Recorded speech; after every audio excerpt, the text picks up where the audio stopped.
Hello friends, today in this video I am going to discuss about the topic isomorphism. Two graphs G and G dash are said to be an isomorphic to each other if there is a function defined f defined from G to G dash such that first condition is f is one-to-one function and f is onto function, and third condition is for each pair of vertices u comma v, if there is a edge in the graph G, if and only if there must be another edge f of u comma f of v in the graph G dash, then we say that the function f is an isomorphism function and the graphs G and G dash are said to be isomorphic to each other. And here if there is an isomorphism existing between two graphs G and G dash, we can have the following conditions. Number of vertices in the graph G must be equal to number of vertices in the graph G dash. And another one is number of edges in the graph G must be equal to number of edges in the graph G dash. And the third condition is if there exists an edge nu belongs to some vertices in the graph G, then if there is a loop in the graph G, if and only if there must be exist the loop f of nu comma f of nu in the graph G dash, then we say that there is a isomorphism between two graphs G and G dash, or we can also say that G and G dash are isomorphic to each other. Now I am taking two graphs G and G dash. Now we verify whether these two graphs are isomorphic to each other or not. So first what we do, we check the number of vertices in the graph G. A, B, C, D, E, and how totally here we have number of vertices in the graph G is equal to 5, and also the number of vertices in the graph G dash is also equal to 5, and the edges if we see 1, 2, 3, 4, 5 plus loop, and here also we have 5 plus 1, 2, 3, 4, 5 plus 2, 7. And here also we have the same 1, 2, 3, 4, 5 plus 2 loop. So the number of edges in the graph G dash are also equal. And next the degree sequence of these two graphs is also same. The degree sequence of these two graphs G and G dash is also same. Why? Because first E vertex degree is 1, next A vertex degree 2, B 2, C 2, D 1, 2 plus 2, 4. Similarly, we have the same degree sequence for the graph G dash also. And here we can write the adjacency matrix of the graph G. Adjacency matrix we write A, B, C, D, E. And the entries are, adjacency matrix entries are 0, 1, 1, 1, 0, 1, 0, 1, double 0, C vertex C2A 0, C2B 1, C2C 0, C2D 1, C2E 0, D, D2A 1, D2B 0, D2C 1, D2D 1, D2E 1. Next E vertex E2A 0, E2B 0, E2C 0, E2D 1, E2E 0. This is the adjacency matrix of the graph G. And here we can have the adjacency matrix of graph G dash, and here also we have the same matrix. And here we can check one more point.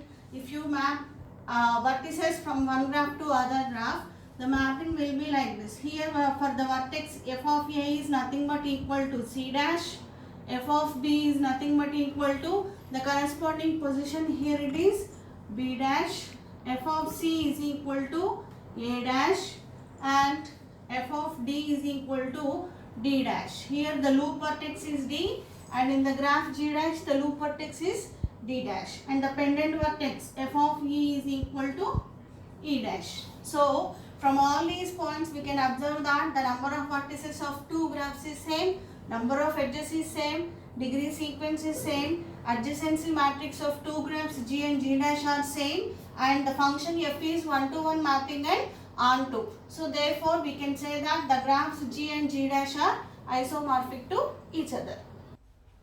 Here I have taken another example for which we have to check whether these two graphs are isomorphic to each other or not.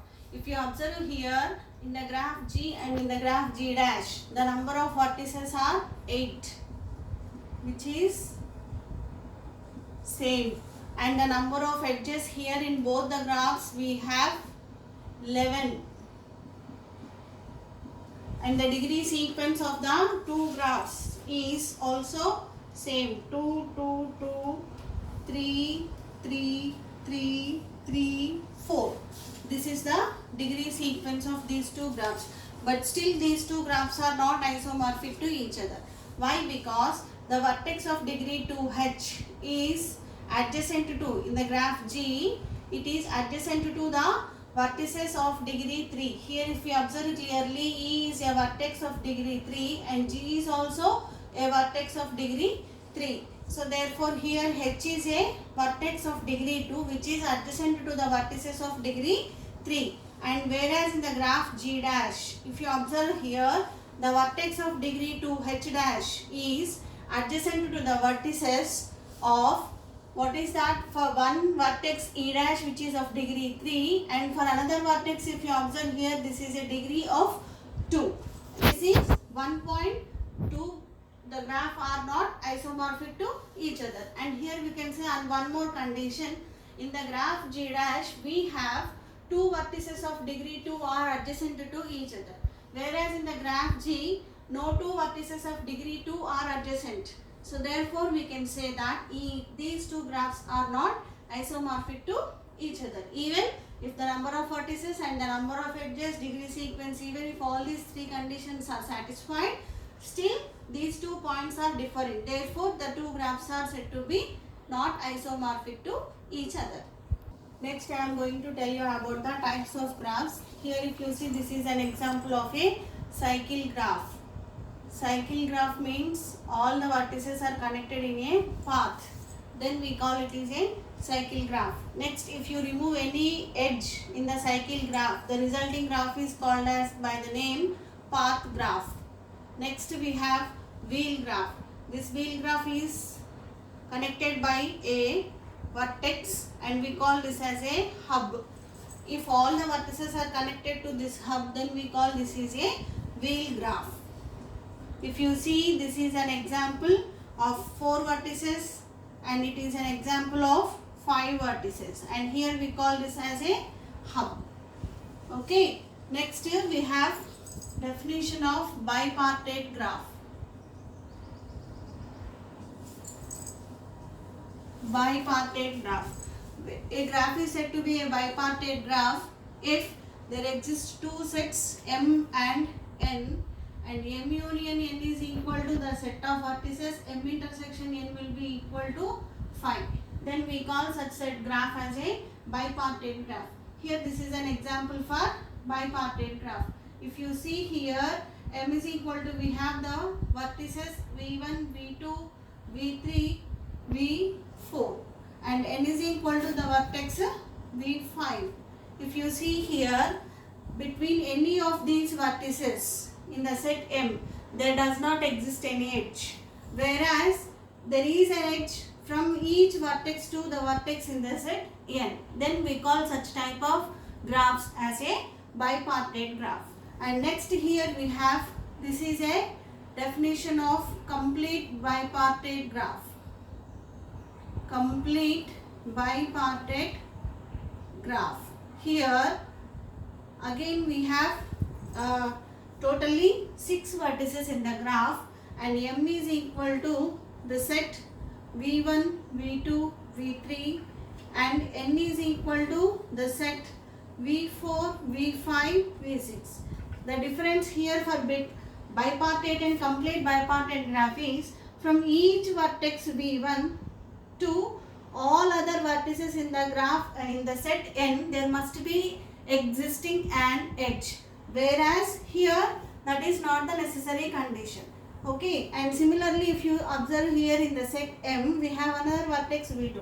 From this vertex V2 to, there must be an edge between all these vertices V4, V5, V6, whereas in between V1, V2, V3 there does not exist an edge. Okay, so again if you observe here again M union N is equal to the total set of vertices, M intersection N is equal to 5. So we call this is a complete bipartite graph, and here we represent K, M, comma N, where small m represent your number of vertices in the sets capital M, and N represents the number of vertices in the capital N. Here this is an example of K 3, comma 3. That means in the set M we have 3 vertices, and in the set N again we have 3 vertices. So this is an example, complete bipartite graph K 3, comma 3.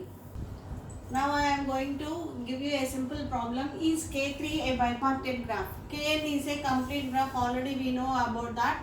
K3 means there must be 3 vertices in a graph, and every pair of vertices are adjacent to each other. So the K3 graph will be a simple triangle. This is V1, V2, V3. If you observe here, if you consider any pair of vertices or any set, each vertex is of a degree 2. Therefore, you cannot bipartite this graph. Therefore, this graph is not a bipartite graph. Next, I am going to tell you the definition of subgraph. If you consider a graph G and the subgraph of the graph G is represented by H if number of vertices V of G is a subset of V of H and E of G is a subset of E of H, then we call H as a subgraph of a graph G. And here I have considered one simple example. This is a graph, and here if you observe in this graph we have totally faces and 8 edges. Okay, and now here I have taken the subgraph. This example will represent a subgraph of a graph. Here if you see, we have the set of vertices in the graph H. Here we have only V1, V2, V4, V5. V1, V2, V4, V5. Actually in the graph G, here we have totally V1, V2, V3, V4, V5. Here V4 is not, sorry, V3 vertex is not there. So therefore this set is a subset of set of vertices of graph G. Therefore this is a subgraph of a graph G. And next we have another example. We will call it as a spanning subgraph. Spanning subgraph of a graph. Here a graph is said to be a spanning subgraph of the given graph if and only if there must be number of vertices in the spanning subgraph must be equal to the number of vertices in the graph G. There may be what is that? The set of edges is a subset of set of edges in the graph G. Then we call such type of graph as a spanning subgraph. For example, if you remove some edges like this,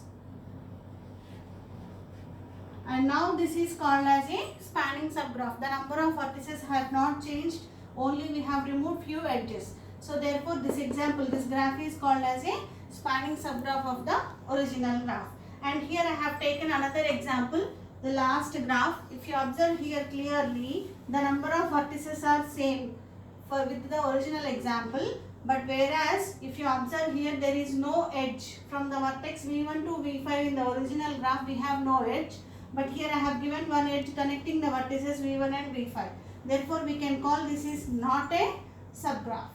This graph is called as it is not a subgraph of the given graph G. Why? Because the set of edges, here this edge is not included in our original graph.